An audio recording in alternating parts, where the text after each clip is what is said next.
In the fall of 2014, I actually had dual roles.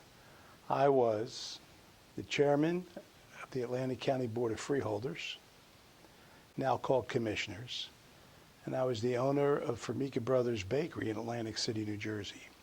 Well, if everyone can remember, in 2014, Atlantic City and Atlantic County was still in the throes of Superstorm Sandy. The casino industry was starting to face fierce competition from neighboring states.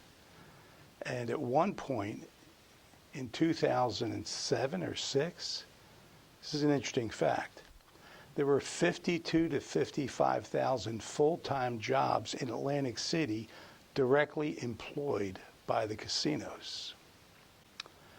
When you talk about closing 3 casinos in Atlantic City, you're talking about thousands and thousands of jobs.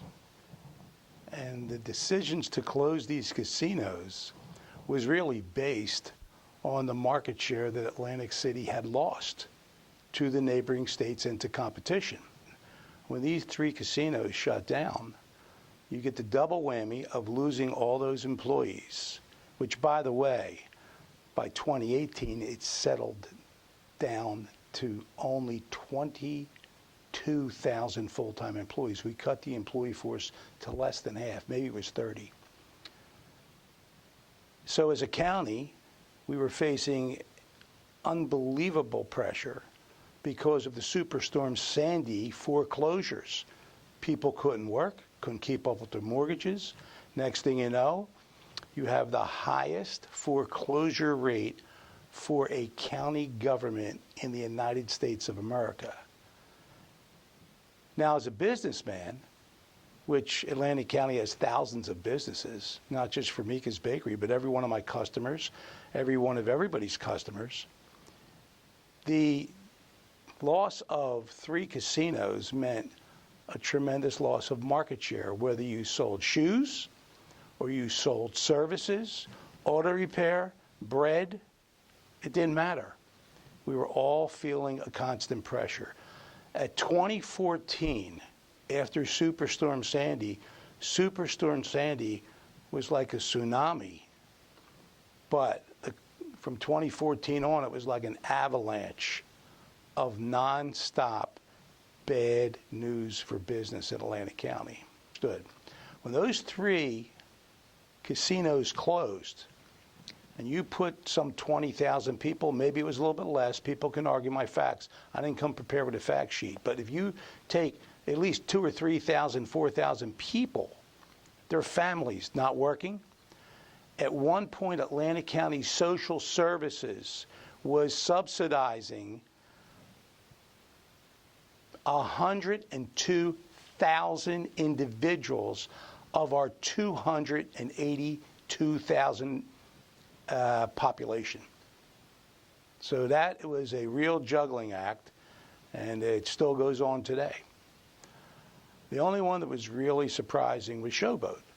Showboat was one of the nicest properties that was actually making money. So the move to close Showboat was a strategic move.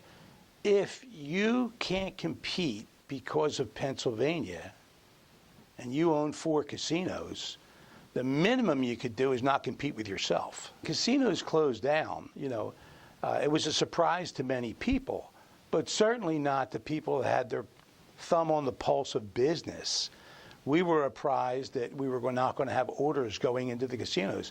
Formica's Bakery supplied every single casino, and Trump Plaza was one of our biggest ones. But by that time, everybody sort of saw the handwriting on the wall that did business with the casinos. So, the talk was there. It's not something you could actually hide. But it was the employees that heard about this, that asked their unions to, try to avert this, like you'd try to avert any closure. The people that were affected the most, which were the good families of Atlantic County, and the good families included everybody from the, the workers that clean the rooms, to the dealers, to the pit bosses, to the presidents, to even the CEO of the company. It's going to affect him too. He's going to lose his job. They didn't really come to government and ask for relief because that's a private enterprise.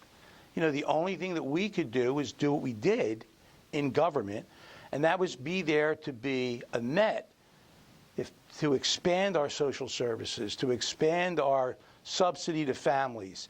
There was also, I believe, the Sheriff's Department set up under Frank Ballas. I think they set up a complete foreclosure unit, because when houses are foreclosed on, it's the Sheriff's Department that actually executes. And it was a very soft landing type of an idea where they met with people, they intervened, they tried to work out things with banks, alternative, but that's the extent of our involvement. It was only to help. There were some people that were buying houses that had their mortgages pending. They got their notice that they're closing the casino. They lost the mortgage, they lost the house, they lost their livelihood. They had to move out of the area. As far as our business goes, like with hundreds of other businesses, you know, we were looking at not making money for the first time in a long time. We had a lot invested in production of casino products. And so imagine that you spent some money to accommodate a market, and all of a sudden, you know, 12, 15, 20% of your market just evaporates overnight. And then there's one other thing with me personally, which I think there's about 1,000 other companies. They went bankrupt on us. As a businessman, it took a toll. It took a toll personally on my employees. We had to cut production. We had to cut hours. We had less jobs. You know, at one point, we employed 74 employees. That had to change.